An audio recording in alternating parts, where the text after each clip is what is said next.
Hello everyone and welcome to the session of C programming language. From today onwards we are going to start our new journey in C programming language. So let's discuss what is C programming language आणि त्याचबरोबर थोड्याशा basic concept की C programming language म्हणजे काय आहे किंवा programming का शिकायला पाहिजे, history of C programming, characteristics, tool chain, syntax किंवा एकदम बेसिक पासून आजचं सेशन आपण स्टार्ट करू, जेणेकरून आपल्याला जे वाटतं की प्रोग्रामिंग शिकणं थोडंसं डिफिकल्ट आहे किंवा माझ्याकडनं नाही होऊ शकत, तर असं काही नाहीये. सगळ्यांकडनं होऊ शकतं आणि इझी नाही म्हणता येणार पण ट्रिकी गोष्ट आहे प्रोग्रामिंग लँग्वेज शिकणं. तर आणि एकदम बेसिक पासून शिकलं तर आपल्याला ते इझी पण वाटायला लागतं आणि एकदा सिंटॅक्स हातात बसला की काही प्रॉब्लेम येत नाही. तर बघा, सी प्रोग्रामिंग ठीक आहे. त्याच्या आधी आपण बघू प्रोग्रामिंग म्हणजे काय. What is programming. प्रोग्रामिंग करायचं म्हणजे काय किंवा प्रोग्रामिंग शिकायचं म्हणजे काय करायचं. तर बघा, आपण जर एक रिअल लाईफ एक्झाम्पल घेतलं, ॲज अ ह्युमन आपल्याला काहीतरी आपली लँग्वेज आहे ठीक आहे, आणि सपोज मला एखाद्या दुसऱ्या पर्सनकडनं काहीतरी काम करून घ्यायचं आहे, की बाबा मला हे हे काम करून दे, तर तो ते पर्सन काम करून देतो आपलं ठीक आहे. तर मी त्याला काम सांगण्याची पद्धत किंवा मीडियम जे होतं ते होतं लँग्वेज. काय होतं? लँग्वेज होतं ठीक आहे. तर सेम प्रोसिजर की जर मला कम्प्युटरकडनं एखादं टास्क परफॉर्म करून घ्यायचंय, कम्प्युटरकडनं मला टास्क परफॉर्म करून घ्यायचा आहे ठीक आहे, तर मला काय लागेल त्याच्यासाठी त्याची काहीतरी लँग्वेज तर लागेल की मी त्याला सांगू कसं की बाबा मला माझं हे हे काम करून दे. तर त्याच्यासाठी कन्सेप्ट असतो प्रोग्रामिंग लँग्वेज त्याला म्हणतात. तर प्रोग्रामिंग लँग्वेज म्हणजे काय, तर कम्प्युटरची लँग्वेज ठीक आहे. प्रोग्रामिंग लँग्वेज म्हणजेच काय, तर तशी ह्युमनची लँग्वेज आहे. आपण जी इंग्लिश किंवा हिंदी किंवा मराठी ज्या ज्या काही लँग्वेजेस यूज करतो, सेम कम्प्युटरच्या पण काही काही लँग्वेजेस असतात. त्याच्यामध्ये त्यातली एक सी आहे. नंतर खूप लोकांनी नाव ऐकलं असेल C++, अजून जावा आहे, पायथन आहे ठीक आहे. तर आपल्याला आता हे कळलं का बघा की प्रोग्रामिंग म्हणजे काय. प्रोग्रामिंग म्हणजे काय, तर मला जर कम्प्युटरकडनं एखादा स्पेसिफिक टास्क परफॉर्म करून घ्यायचा आहे की बाबा मला तू हे हे टास्क कम्प्लीट करून दे, तर त्या आधीची गोष्ट की मला कम्प्युटरकडनं का बरं टास्क परफॉर्म करून घ्यायचा आहे.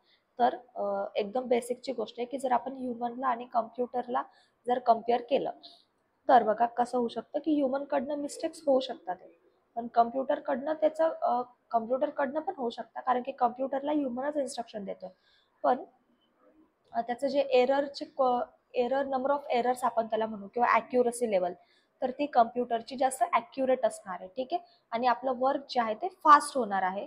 प्लस ह्युमनला रेस्टची गरज असते. तसं असं कम्प्युटर म्हणत नाही की नाही बाबा तुम्हाला आज आराम द्यायला, आज खूप थकले, तर या गोष्टी कम्प्युटरकडनं होत नाही ठीक आहे. अजून बऱ्याचशा आहेत, पण जे की आज आपलं फर्स्ट सेशन आहे तर त्याच्यामुळे आपण थोडंसं लाईट वेट कंटेंट डिस्कस करू ठीक आहे.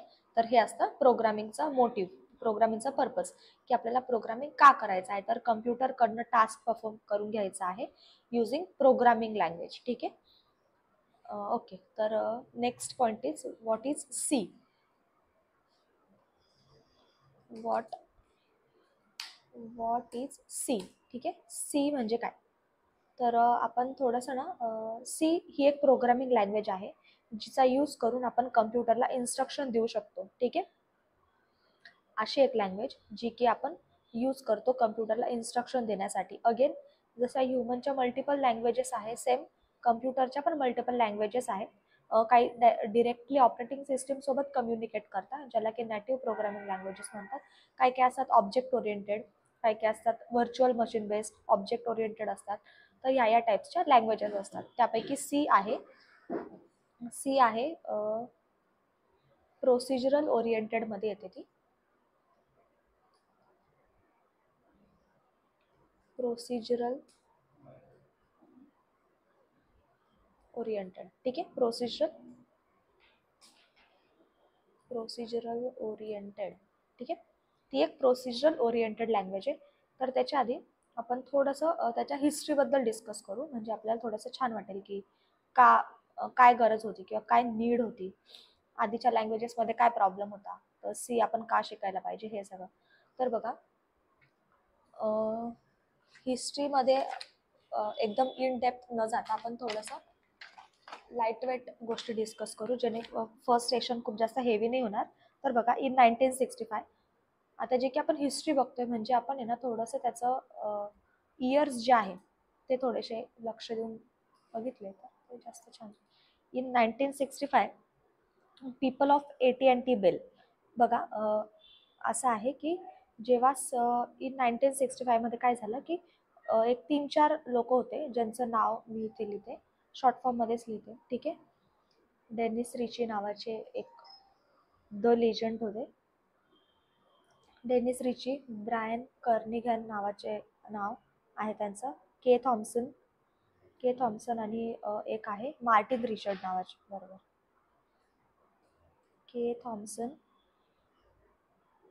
आणि मार्टिन रिचर्ड. ठीक आहे. तर हे 4 माणसांनी काय विचार केला की आपण काहीतरी एखादं सॉफ्टवेअर डेव्हलप करू. ठीक आहे. सॉफ्टवेअर म्हणजे काय, तर एक आपण असं ऍप्लिकेशन तयार करू. तर हे 4 माणसं कोण होते, तर हे 3 वेगळ्या वेगळ्या कंपनीमध्ये काम करणारे 4 लोक होते. 3 वेगळ्या कंपनी कोणत्या बघा, त्यातली पहिली होती AT&T बेल नावाची एक कंपनी.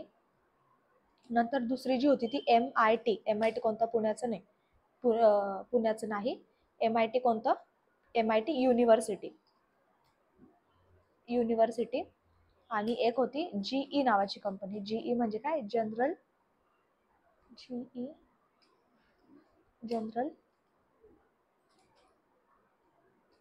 General electronics. ठीक आहे. तर ह्या 3 कंपनीमधल्या 4 लोकांनी म्हणजे अनेक लोक होते तर पार्टिसिपेट होते, पण मग मेजरली ज्यांचं कॉन्ट्रीब्युशन होतं टू मेक अ सॉफ्टवेअर, तर ते हे 3 मेन लोक होती. त्याच्यामध्ये हे 4 लोक होती जे की 3 कंपन्यांमधून होती. पहिले जे होते त्यांचं नाव आहे डेनिस रिची. सेकंड जे नाव आहे ते आहे ब्रायन कर्निगन. नंतर आहे केन थॉम्सन आणि फोर्थ इज मार्टिन रिचर्ड. तर ह्या 4 लोकांनी एकत्र येऊन असा विचार केला की आपण एक सॉफ्टवेअर बनवू. सॉफ्टवेअर म्हणजे काय, तर ऍप्लिकेशन. तर मग त्यांनी ठरवलं की आता आपण एक ऍप्लिकेशन बनवूया. कारण की कसं असतं फॉरेन कंट्रीमध्ये तेव्हा असं होतं की तुमचे जे 4 डेज आहे वीकचे, तर ते 4 दिवस तुम्ही काम करायचं आणि बाकीचे जे 3 दिवस आहे तुमचे हॉलिडेज असणार आहे. तर मग त्यांनी असा प्लॅन केला की आपण 4 दिवस काम करतोय ते ठीक आहे, पण मग आपले जे 3 दिवस आहे ते आपले वेस्ट जात आहे.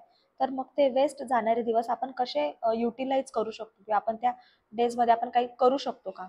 तर मग त्यांनी असा विचार केला की आपण एक ऑपरेटिंग सिस्टीम बनवू. ऑपरेटिंग सिस्टीम म्हणजे काय, तर एक असं सॉफ्टवेअर जे हार्डवेअर कंट्रोल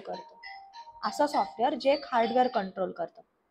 मग त्यांनी प्लॅन केला की आपण करूया हे काम स्टार्ट. मग ते लोक सोबत आली आणि त्यांनी असा विचार केला की आपण काहीतरी छान करूया, डिसेंट काहीतरी, जे आता, कारण की याच्या आधी ऑपरेटिंग सिस्टीम अस्तित्वातच नव्हती. मग त्यांनी विचार केला की चला आपण एक ऑपरेटिंग सिस्टीम बनवूया आणि त्या 4 लोकांनी ऑपरेटिंग सिस्टीम बनवायचं काम चालू केलं. आणि त्या लोकांनी जे ऑपरेटिंग सिस्टीमचं काम चालू केलं ना, ठीक आहे, आता काम चालू झालेलं आहे 1965 मध्ये. त्यांनी त्या ऑपरेटिंग सिस्टीमला नाव दिलं मल्टिक्स त्याला म्हणतात. ठीक आहे. तर त्या ऑपरेटिंग सिस्टीमला काय नाव दिलं त्यांनी, नाव दिलं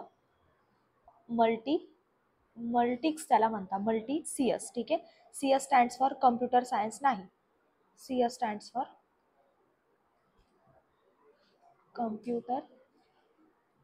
कम्प्युटर सिस्टीम. ठीक आहे. तर बघा, आपण थोडं मागचं रिवाइज करू की 1965 मध्ये 4 लोक एकत्र आली 3 कंपन्यांमधली. कंपन्यांचं नाव काय आहे बघा, AT&T बेल, MIT युनिव्हर्सिटी आणि GE. ठीक आहे. तर हे 4 लोक एकत्र आली. 4 लोकांचं नाव मी परत एकदा रिवाइज करते, डेनिस रिची, ब्रायन कर्निगन, केन थॉम्सन आणि मार्टिन रिचर्ड. तर ह्या 4 लोक एकत्र आली आणि त्यांनी ऑपरेटिंग सिस्टीम बनवायचं काम स्टार्ट केलं. आता बघा, त्यांचं असं ठरलं की आपल्याला 3 दिवस सुट्ट्या आहे ना, मग एक दिवस याच्या घरी, आपण जसं कॉमन ग्रुप स्टडी आपण करतो की एक दिवस तुझ्या घरी, एक दिवस माझ्या घरी. ठीक आहे. तर यांचं काम चालू झालं. काम बऱ्यापैकी कम्प्लीट झालं की हे काम तू कर, हे काम मी करेल, हे सगळं. पण जे की 4 एकदम लिजंट लोक सोबत काम करत होती, तर जनरल प्रॉब्लेम जो की आपल्या लाईफमध्ये पण होतो की 4 हुशार लोक सोबत काम करू शकत नाही. करेक्ट. 4 हुशार लोक सोबत काम नाही करू शकत. सेम प्रॉब्लेम तिथे झाला. त्यांच्यामध्ये थोडेसे क्लॅशेस झाले तर त्यांनी सगळ्यांना आमचे इंटरनल क्लॅशेस झाले हे रिझन न देता त्यांनी असं सांगितलं की आम्हाला एक फायनान्शियल प्रॉब्लेम फेस करायला लागतोय टू डेव्हलप ऑपरेटिंग सिस्टीम. आता मी हे जी पूर्ण हिस्ट्री सांगते ती डेनिस रिची यांनी त्यांच्या बुकमध्ये लिहून ठेवले. ठीक आहे, तर ते त्यांच्या बुकमध्ये आता इतकं सगळं इन डिटेल सांगण्यापेक्षा इन शॉर्टकट की कारण की जास्त डीपमध्ये गेलं तर मग ते कन्फ्युजन वाढतं. ठीक आहे, तर मग त्यांनी ऑपरेटिंग सिस्टीम बनवायचा डिसिजन घेतला. ते काम थोड्या दिवसांनी थांबलं इन आय गेस 1966 मध्ये. ठीक आहे, 1966 मध्ये ते काम स्टॉप झालं. मग आता हां, डेनिस रिचिन बद्दल असं आहे की हे काम 1966 मध्ये थांबलं. नंतरून डेनिस रिची जे आहे DENNIS डेनिस रिची, ठीक आहे, ते एकदम लेजंड माणूस, एकदम जास्ती लेजंड माणूस. त्यांचं बर्थ डेट आहे 1941 आणि 1941 टू 2011. ठीक आहे, तर असं त्यांचा लाईफ स्पॅन. आणि त्यांच्याबद्दल एक अजून अशी गोष्ट सांगायची जी की एकदम शॉकिंग आहे, विच इज की ते नॉन आय टीचे पर्सन होते ते. ठीक आहे, त्यांचं एज्युकेशन जे आहे ते BSc फिजिक्समध्ये, करेक्ट, BSc फिजिक्समध्ये त्यांचं एज्युकेशन झालेलं होतं.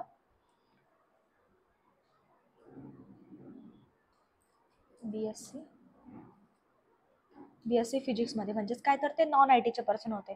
नॉन आय टीचे पर्सन असून पण जर ते लँग्वेज डेव्हलप करू शकताय जे की आहे सी प्रोग्रामिंग लँग्वेज, तर हे थोडंसं मोटिवेशन आहे आपल्या सगळ्यांसाठीच. ठीक आहे, तर इन 1966 मध्ये ऑपरेटिंग सिस्टीम म्हणजेच काय मल्टिक्स बनवायचं काम थांबलं. इन 19 डेनिस रिची जे आहे ते MIT मध्ये जॉब करायचे ॲज अ टीचर म्हणून. ठीक आहे, तर त्यांनी 1967 मध्ये त्यांचा जॉब स्विच केला MIT मधून त्यांनी स्विच केला. कुठे? MIT मधून त्यांनी त्यांचा जॉब स्विच केला AT&T बेलमध्ये. AT&T बेलमध्ये त्यांनी त्यांचा जॉब स्विच केला. आता AT&T बेलमध्ये जे एकदम लिजंट लोक होती त्याच्यापैकी एक होते रिसेंटली ज्यांनी तेव्हा स्विच केला होता, ते म्हणजे डेनिस रिची. नंतर होते केन थॉम्सन आणि मार्टिन रिचर्ड. ते आता हे 3 लेजंट लोक AT&T बेलचा पार्ट झाले होते. तर मग आता जे की हे त्यांचं ड्रीम जेव्हा जे इनकम्प्लीट राहिलं होतं, तर ते आता त्यांनी परत स्टार्ट केलं होतं कम्प्लीट करायचं. ठीक आहे, मग आता त्यांनी परत ऑपरेटिंग सिस्टीम बनवायचं काम त्यांनी परत चालू केलं इन 1967 मध्ये परत ऑपरेटिंग सिस्टीम आधीची जी होती ती त्यांनी परत कंटिन्यू केलं आणि आता त्याला नाव दिलं युनिक्स नाही, युनिसीएस. ठीक आहे, आधीचं नाव त्यांचं काय होतं, मल्टीसीएस का बरं होतं, कारण की तेव्हा मल्टिपल कंपनी जे होते, कोणती AT&T बेल, MIT युनिव्हर्सिटी आणि GE, आधी या 3 कंपनी येऊन ऑपरेटिंग सिस्टीमचं काम करत होते.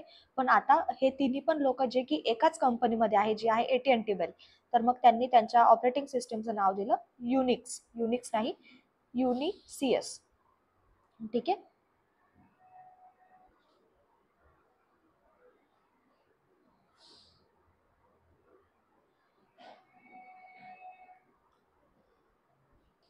आणि ही जी ऑपरेटिंग सिस्टीम आहे जिचं नाव काही दिवसांनंतरून चेंज करण्यात आलं, जी की आहे UNIX युनिक्स. ठीक आहे, तर युनिक्सचं आधीचं जे नाव होतं ते होतं युनिसीएस, नंतरून त्याचं नाव दिलं युनिक्स. ठीक आहे, आणि युनिक्स जी ऑपरेटिंग सिस्टीम आहे तर ती बनवली आहे PL/1 आणि असेंब्ली लँग्वेज या 2 लँग्वेजेसचा यूज करून ही ऑपरेटिंग सिस्टीम बनवण्यात आली. असेंब्ली आणि पीएल म्हणजे काय, प्रोग्रामिंग लँग्वेज.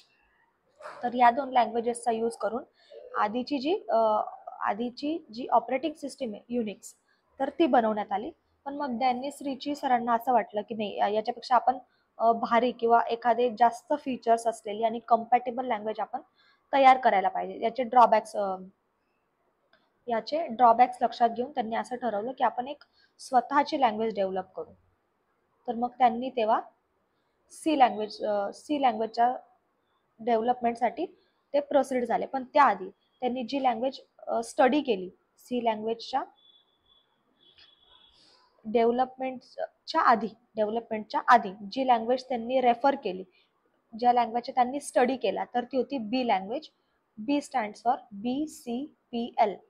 BCPL म्हणजेच काय? BCPLचा फुल फॉर्म आहे basic combined programming basic combined programming language असा त्या बी लँग्वेजचा फुल फॉर्म आहे. तर त्यांनी ह्या लँग्वेजचा रेफरन्स घेतला कोणती लँग्वेज डेव्हलप करायला? सी लँग्वेज डेव्हलप करायला. आता जे की त्यांच्याकडे ऑलरेडी लँग्वेज जी होती तिचं नाव बी होतं, म्हणून त्यांनी त्यांनी जी लँग्वेज बनवली त्याला त्यांनी नाव दिलं सी लँग्वेज. तर C language is developed by, तसे 3 लोक आहेत त्याच्यामध्ये, जे की आहेत डेनिस रिची, ब्रायन कर्निघन आणि केन थॉम्सन. हे ते 3 लोक आहेत. पण मग मेजरली ज्यांच्या नावाने लँग्वेज रजिस्टर्ड आहे तर ते आहे डेनिस रिची. ठीक आहे. तर अशी आहे सी प्रोग्रामिंग लँग्वेजची हिस्ट्री. सो नेक्स्ट पॉईंट आपण डिस्कस करू. हे झालं अबाउट हिस्ट्री. आता आपण नेक्स्ट पॉईंट त्याचं ना टूल चेन बघू की सी लँग्वेजची टूल चेन काय असते. जेव्हा पण आपण कोणती पण प्रोग्रामिंग लँग्वेज डेव्हलप करतो ना, तर त्याला मागच्या लँग्वेजचा काहीतरी रेफरन्स असतो. म्हणजे कसं बघा, आता डेनिस रिचींनी बी लँग्वेजचं स्टडी करून सी लँग्वेज बनवली. ठीक आहे, सी लँग्वेज बनवली. आणि त्याच्या पण आधी एक लँग्वेज होती जिचं नाव होतं PL/1. ही एक प्रोग्रामिंग लँग्वेज आहे. तर जेव्हा पण आपण कोणती प्रोग्रामिंग लँग्वेज डेव्हलप करतो, आपण म्हणजे जे क्रिएटर्स असतात ते लँग्वेज डेव्हलप करतात, तर त्यांच्यासाठी काहीतरी रूल्स असतात. आणि जेव्हा पण एखादी लँग्वेज आपण पब्लिश करतो तर त्याच्यासाठी काहीतरी स्टँडर्डायझेशन्सने ती लँग्वेज अप्रूव्ह करणं is a most important thing, की त्या लँग्वेजला काहीतरी सेट ऑफ रूल्स पाहिजे. जर आपण एखादी लँग्वेज सगळ्यांना स्टडीसाठी देतोय किंवा काहीतरी पर्पजसाठी ॲप्लिकेशनसाठी प्रोव्हाइड करतोय, तर त्या लँग्वेजला काहीतरी रूल्स पाहिजे आणि जे रूल्स स्टँडर्डायझेशन्सने अप्रूव्ह करायला पाहिजे. ठीक आहे. कॅरेक्टरिस्टिक्स आधीच थोडासा हेवी पार्ट झाला ना, मग नंतर थोडा प्रॉब्लेमॅटिक होईल. त्यापेक्षा आधी आपण कॅरेक्टरिस्टिक्स बघू, सिंटॅक्स बघू, सिंटॅक्स कसा असतो सीचा, आणि मग पुढे टूल चेन बघू. ठीक आहे. मग आपण कोणते कोणते टॉपिक डिस्कस करू एकदा ते मी लिहून घेते.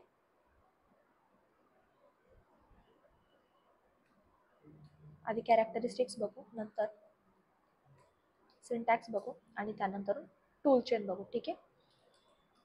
तर CHAIN. ठीक आहे. तर हे 3 टॉपिक आपण डिस्कस करू. तर त्याआधी कॅरेक्टरिस्टिक्स बघू. तर कॅरेक्टरिस्टिक्स म्हणजे काय, तर एखाद्या लँग्वेजचे फीचर्स, की ती लँग्वेज काय काय प्रोव्हाइड करते, किंवा त्या लँग्वेजचे कसं की त्या लँग्वेजच्या प्रॉपर्टीज, करेक्ट, त्या लँग्वेजच्या प्रॉपर्टीज काय काय आहे, तर ते एकदा आपण डिस्कस करू आणि मग नंतर पुढचं डिस्कशनला स्टार्ट करू. ठीक आहे. तर सगळ्यात पहिलं मागचं जे डिस्कशन आहे त्याच्यावरून आपल्याला काही पॉईंट्स सापडतात का, आपण ते बघू. तर त्यामध्ये मी असं बोलली होती की सी इज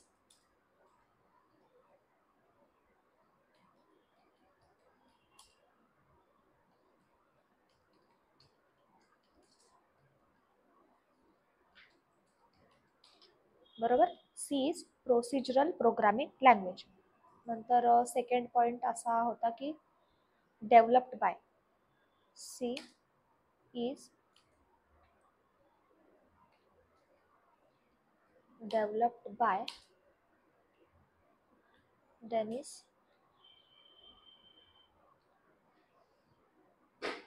रिची इन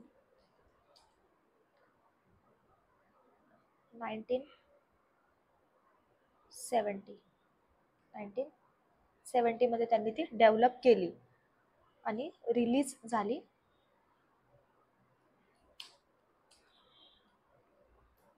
रिलीज्ड इन 1972. तर बघा, डेव्हलप झाली आणि रिलीज झाली म्हणजे काय, तर लँग्वेजचं जे बनवण्याचं काम आहे ते संपलं 1970 मध्ये, म्हणजे डेव्हलपमेंट तिथं कम्प्लीट झालं. आणि ती लँग्वेज स्टँडर्डायझेशनने अप्रूव्ह करण्यासाठी आणि त्याचं डॉक्युमेंटेशन किंवा या सगळ्या गोष्टी टेस्टिंग बरोबर चालते आहे की नाही, तर या सगळ्या गोष्टींसाठी थोडासा टाइम लागतो. ठीक आहे, तर मग ते सगळं काम पूर्ण झालं 1972 मध्ये. म्हणजे कसं, सपोज एखादी आपल्या घरात भाजी बनली, म्हणजे भाजी बनणं आणि आपण ती टेस्टिंगला घेणं, या दोन डिफरंट गोष्टी. सेम वे 1970 मध्ये लँग्वेजचं डेव्हलपमेंट कम्प्लीट झालं आणि 1972 ला ती सगळ्यांसाठी रिलीज करण्यात आली. Next is C is native programming language. Native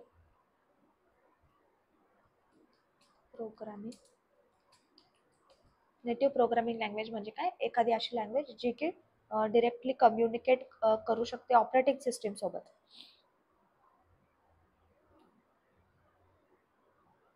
नंतर नेक्स्ट फीचर इज आपली जी युनिक्स ऑपरेटिंग सिस्टीम आहे ती पूर्ण रिराईट केलेली आहे सी प्रोग्रामिंग लँग्वेजमध्ये, जी की आधी होती असेंब्ली लँग्वेजमध्ये, ती नंतरून रिराईट करण्यात आली सी प्रोग्रामिंग लँग्वेजमध्ये. युनिक्स इज रिटन शब्द इथे इम्पॉर्टंट आहे, कारण की आधी ती असेंब्लीमध्ये होती, नंतरून ती सी मध्ये लिहिण्यात आली. In C. ठीक आहे, अजून घेऊ शकतो. ठीक आहे, C is influenced by VCPL. म्हणजे काय, तर ह्या लँग्वेजचा इन्फ्लुएन्स घेऊन, ह्या लँग्वेजचा बेस घेऊन सी डेव्हलप करण्यात आली. ठीक आहे, आणि most important feature, it is case sensitive. Case sensitive. ठीक आहे, C is case sensitive programming language. म्हणजे काय, तर तिथे आपले जे कॅपिटल ए आणि स्मॉल ए किंवा कोणते पण अल्फाबेट कॅपिटल आणि स्मॉल हे वेगळे वेगळे कन्सिडर केले जातात, म्हणजेच ती केस सेन्सिटिव्ह प्रोग्रामिंग लँग्वेज आहे. नंतर it is standardised programming language by वेगळे वेगळे स्टँडर्डायझेशन, जे की आहे K and R. K and म्हणजे काय, के अँड आर आणि ISO C99 ह्या सगळ्या स्टँडर्डायझेशनने अप्रूव्ह केलेली ती लँग्वेज आहे. ठीक आहे, आणि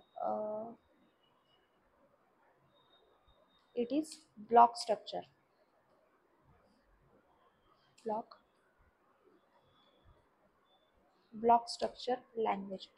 लँग्वेज म्हणजे काय, तर आपला जो कोड आहे तो आपण ह्या कर्ली ब्रेसेसच्या मध्ये राईट करतो. ठीक आहे, आणि इथं जे आपलं काही लाईन्स आहे तर ते आपण राईट करत असतो. ठीक आहे, जसं की आपली कोणती पण लँग्वेज असो त्याच्यासाठी काहीतरी स्पेसिफिक सिंटॅक्स असतो. म्हणजे काय, तर सेंटेन्स संपल्याच्या नंतर आपल्याला फुल स्टॉप द्यायचा आहे किंवा क्वेश्चन मार्क द्यायचा आहे, कॉमा देतो आपण, तर हे हा असतो त्याचा syntax. Same C programming language किंवा कोणती पण प्रोग्रामिंग लँग्वेज जर कन्सिडर केली तर तो लिहिण्याचा काहीतरी एक पद्धत असते आणि ती तिथे फॉलो झाली पाहिजे असते, नाहीतर मग तो कंपायलर जो आहे तर तो आपल्याला एरर देतो. तर ह्या आहेत आपल्या characteristics of C programming language. आता बघू आपण सिंटॅक्स कसा असतो. सिंटॅक्स म्हणजे काय, लिहिण्याची पद्धत. तर सी लँग्वेज लिहिण्याची पद्धत कशी असते ते आपण डायरेक्ट कोड ब्लॉकला जाऊन बघू. त्याच्या आधी आपला कोड आपल्या सिस्टीममध्ये रन होण्यासाठी आपल्याला दोन इम्पॉर्टंट गोष्टी लागतात, जे की आहे एक कोणतं पण IDE म्हणजे काय, एडिटर आपल्याला लागतं. ठीक आहे, मग ते तुमचं VS कोड असेल किंवा कोड ब्लॉक,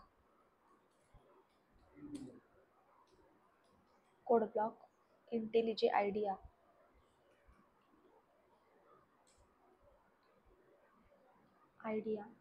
किंवा कुठलं पण, आपल्याला एक IDE लागतं आणि नंतर एक सॉफ्टवेअर आपल्याला इन्स्टॉल करायला लागतं, जे की आहे MinGW. ठीक आहे, MinGW आपल्याला आपल्या कम्प्युटरमध्ये इन्स्टॉल करायला लागतं.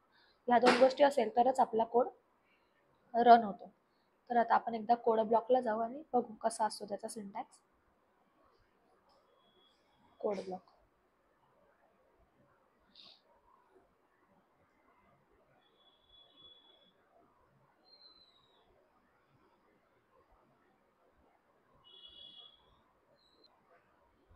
ओके, कोड ब्लॉक इथे ओपन झालाय. बघा इथे फाईलचं ऑप्शन आहे. File, new file, empty file. ठीक आहे, इथे मी आले. आपण फाईल सेव्ह करू hello.c नावाने. ठीक आहे, जे की आपला आपण सीचा कोड राईट करतो आहे, त्याच्यामुळे त्याचं जे एक्सटेन्शन आहे तर ते असणार आहे .c. म्हणजे आपण फाईलला कोणतं पण नाव देऊ शकतो, पण फाईलच्या ॲट द एंड आपल्याला .c देणं कंपल्सरी आहे. मग इथे सिंटॅक्स बघा. आता यातलं एक एक वर्ड काय आहे ते नंतर डिस्कस करू. Hash include stdio.h int main return 0. ठीक आहे, आणि मी एक सिंपल स्टेटमेंट देते. प्रिंट एफ मध्ये हॅलो वर्ल्ड, आणि मी जे पण या प्रिंटच्या स्टेटमेंटमध्ये देईल ते मला प्रिंट काढून भेटेल. ठीक आहे, तर हा पार्ट जर आपण काढून टाकला तर हा जो कोड आपल्याला दिसतोय, जो काही आहे 4-5 लाईनीचा, हा कोड प्रत्येक सीच्या प्रोग्राममध्ये सेम असतो. सेम, एकदम सेम. फक्त मग इथे इथे 1-2 लाईन कमी होऊ शकता किंवा वाढू शकता. सॉरी, वाढू शकताय, कमी नाही होऊ शकत. तर हा जो कोड आहे तो ॲज इट इज असतो. किती पण मोठा ॲप्लिकेशन बनवू दे, हा code as it is same असतो. ठीक आहे, मग आता मी माझा प्रिंटचं स्टेटमेंट इथे टाकते. हे करते. ठीक आहे, सेव्ह करू आणि रन करू, काय आउटपुटमध्ये भेटते आपल्याला.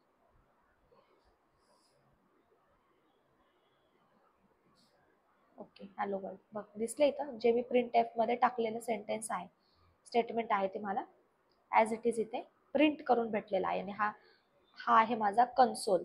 ठीक आहे, हा आहे माझा कन्सोल. तर असा असतो सीचा सिंटॅक्स. आता सीचा सिंटॅक्स मध्ये जर आपण ऑब्झर्व केलं तर बघा काय काय असतं. इथे एक स्टेटमेंट आहे, याला म्हणतात हिडर फाईल इन्क्लुजन. ठीक आहे, मी इथं कमेंट मध्ये लिहिते हिडर फाईल इन्क्लुजन. ठीक आहे, आता कोणतं कोणतं फंक्शन किंवा कोणती कोणती लाईन काय काम करते आहे आणि ते काम कोण करत आहे, तर ते आपल्याला टूल चेन मध्ये सगळं कळून जाईल की एक्झॅक्ट हे वर्क कसं होत आहे. हे असतं एंट्री पॉईंट फंक्शन. ठीक आहे, आपण कोणती पण लँग्वेज घेतली तर त्याला एक एंट्री पॉईंट फंक्शन असतं. तसं C++ मध्ये इंट मेन असतं आणि जावामध्ये पण मेन फंक्शनच असतं. एंट्री फंक्शन म्हणू आपण त्याला. तुम्ही किती पण मोठा कोड लिहिला तरी पण कोडचं जे एक्झिक्युशन आहे किंवा कोड रन व्हायला जिथून स्टार्ट होतो तर ते हे फंक्शन असतं. हे फंक्शन असतं मेन फंक्शन. मेन फंक्शनला म्हणतात एंट्री पॉईंट फंक्शन. आणि हा आहे माझा रिटर्न टाईप, की माझं फंक्शन काय रिटर्न करणार आहे.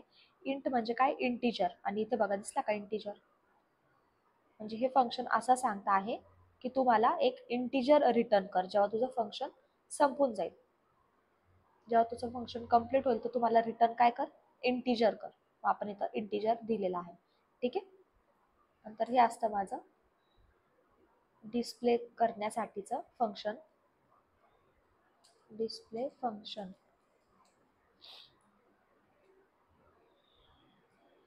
आणि हे आहे माझं रिटर्न स्टेटमेंट. ठीक आहे, तर हा असतो त्याचा बेसिक सिंटॅक्स. आता आपण टूलचेन स्टार्ट करू शकतोय, कारण की मला एक बेस भेटलाय की टूलचेन मध्ये एक्झॅक्ट प्रोसिजर कशी होते. तर याला म्हणतात हिडर फाईल. मग हिडर फाईल पण डिफरंट टाईपचे असतात, जसं की असतात हॅश, एक सेकंड, अजून पण एक असते hash include conio.h. Hash include conio.h. अजून पण असते hash include std bool dot H. ठीक आहे. तर प्रत्येक हेडर फाईलचा यूज डिफरंट फंक्शनसाठी होतो. ते आपण नंतर डिस्कस करणारच आहोत, पण इतक्यातच एवढा हेवी पार्ट घेण्यापेक्षा आपण टूलचेनकडे वळू. टूलचेन म्हणजे काय असतं? ठीक आहे. तर मी मगाशी आता माझ्याकडे ऑलरेडी सेटअप होता. माझ्याकडे काय होतं बघा, कोड ब्लॉक होतं आणि MinGW नावाचं सॉफ्टवेअर पण ऑलरेडी मी इन्स्टॉल करून ठेवलं होतं. काहीच नाही, काय करायचं, फक्त गुगलवरती जायचं, MinGW सर्च करायचं, जी पहिली वेबसाईट येईल त्याच्यावरती क्लिक करायचं, डाउनलोड करायचं. ठीक आहे. आणि थोडाफार सेटअप असतो की तुम्हाला तुमची फाईल कुठे टाकायची आहे, त्याला काय काय परमिशन्स द्यायचे आहे, तर ते सगळं परमिशन्स तिथे देऊन टाकायच्या. इन्स्टॉलवरती क्लिक करायचं आणि तिथे तुम्हाला ना ऑप्शन विचारतील. काय तिथे ऑप्शन असतं एक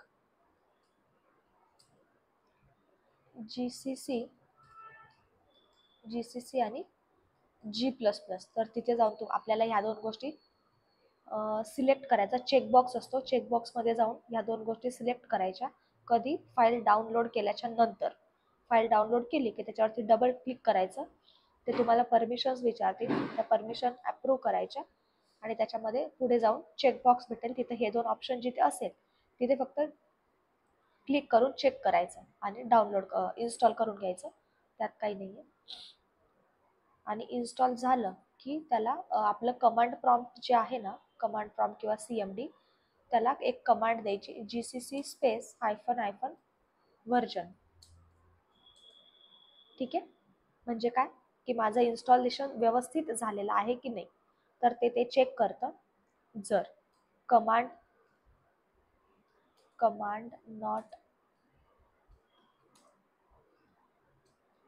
नॉट फाउंड असं जर लिहून आलं तर समजायचं की आपला सेटअप व्यवस्थित नाही झालेला आहे, आपल्या त्याच्यात काहीतरी इश्यू येतोय. ठीक आहे. आणि जर तुम्हाला काहीतरी व्हर्जन दाखवलं, म्हणजे काहीतरी पॉईंटमध्ये 10.2.3 असं जर काही दाखवलं, तर मग समजून घ्यायचं की आपला सेटअप जो आहे तो व्यवस्थित झालेला आहे. ठीक आहे. ओके. तर आपलं डिस्कशन झालेलं आहे बऱ्यापैकी. आपण टूलचेन टॉपिकला स्टार्ट करू. हे सेव्ह करण्याची काही आवश्यकता नाही आहे.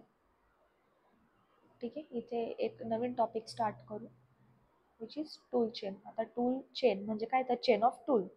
आता कोणते कोणते टूल्स, तर बघा, आपण जो आपला कोड राईट करतो आहे, जो की आहे C लँग्वेजमध्ये. ठीक आहे. तर C लँग्वेज जी आहे ती कम्प्युटरला अंडरस्टँड होणारी लँग्वेज नाही आहे. सगळ्यात पहिली गोष्ट, टूल चेन ऑफ C. ठीक आहे. तर C प्रोग्रामिंग जी आहे ती इंग्लिश आहे. त्याच्यामध्ये इंग्लिश अल्फाबेट्स असतात, स्पेशल सिम्बॉल्स असतात, नंबर्स असतात. ठीक आहे. तर ही जी लँग्वेज आहे ती ह्युमन्सची लँग्वेज आहे. ठीक आहे. ह्युमन्सची लँग्वेज म्हणजे काय, ह्युमनला जी अंडरस्टँडेबल आहे. म्हणजे काय, ह्युमन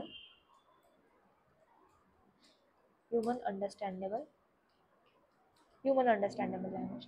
पण आपलं टार्गेट हे नाहीच आहे ना की ह्युमन अंडरस्टँडेबल मध्ये कोड पाहिजे. आपलं टार्गेट हे आहे की मला कम्प्युटरकडनं टास्क परफॉर्म करून घ्यायचा आहे. म्हणजे मला कम्प्युटरला जी भाषा कळते आहे तर ती मला यूज करणं इम्पॉर्टंट आहे. पण आणि ती लँग्वेज आहे बायनरी.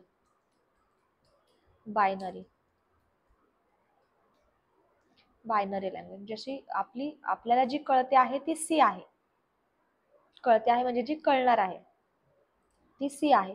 पण जी कम्प्युटरला कळते आहे ती आहे बायनरी लँग्वेज, म्हणजे ज्याच्यामध्ये फक्त दोनच नंबर्स असतात, 0 आणि 1. ठीक आहे. तर हा जो गॅप आहे की मला तर ही कळते पण कम्प्युटरला तर ही कळते, मग याच्यासाठी आपण एखादा ट्रान्सलेटर घेऊ शकतो.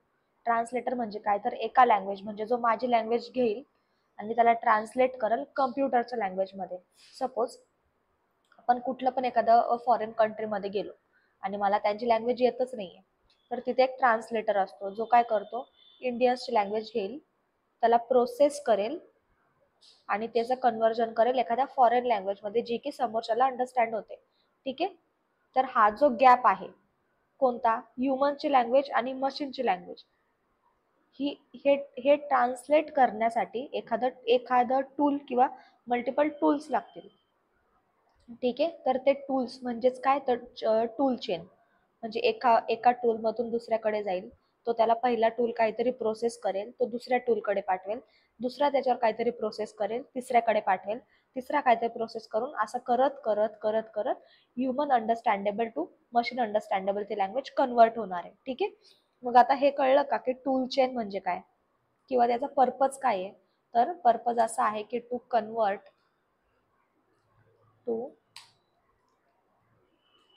टू कन्वर्ट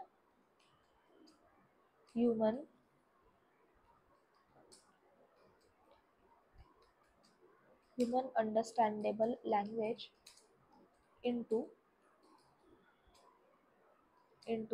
machine म्हणजेच काय, मशीन अंडरस्टँडेबल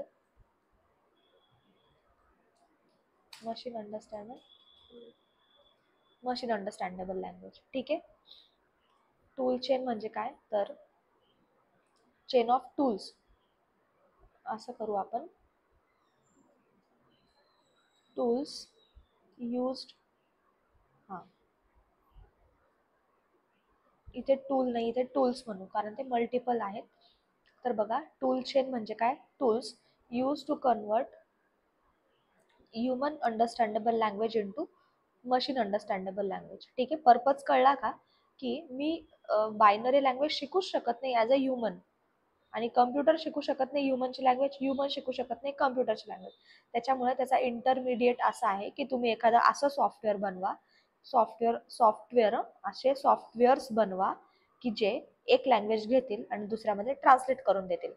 ठीक आहे, जसं की आपण गुगलला सांगतो की एखादं इंग्लिश स्टेटमेंट किंवा एखादं इंग्लिश वर्ड व्होकॅब्लरी दिले, त्याला सांगतो की तुम्हाला दुसऱ्या भाषेत इंग्लिशमध्ये किंवा मराठीमध्ये हिंदीमध्ये कन्वर्ट करून दे. सेम प्रोसिजर की आपण त्याला सी लँग्वेज द्यायची, लिहिताना आपण कोड सी मध्येच राईट डाऊन करणार आहे, पण इंटरनली तो एका स्टेपमधून दुसऱ्या स्टेपमध्ये, एका फेजमधून दुसऱ्या फेजमध्ये प्रोसेस होत होत होत होत फायनली जो आहे त्याचा आउटपुट जे आहे ते 0-1 मध्ये येणार आहे. ठीक आहे, तर आता ते टूल्स कोणते कोणते आपण एकदा ते डिस्कस करून घेऊ, वन बाय वन करू. एकदा आपल्याला कळलं ना की कशासाठी करायचंय, मग कसं करायचं ते कळून जातं. ठीक आहे, तर हे आहे, त्याच्यामध्ये आपण एक छोटीशी डायग्राम काढू. ठीक आहे, मी हे सगळं रफ करते आणि एक आपण डायग्राम काढू आणि डायग्रामॅटिकली कळून घेऊ.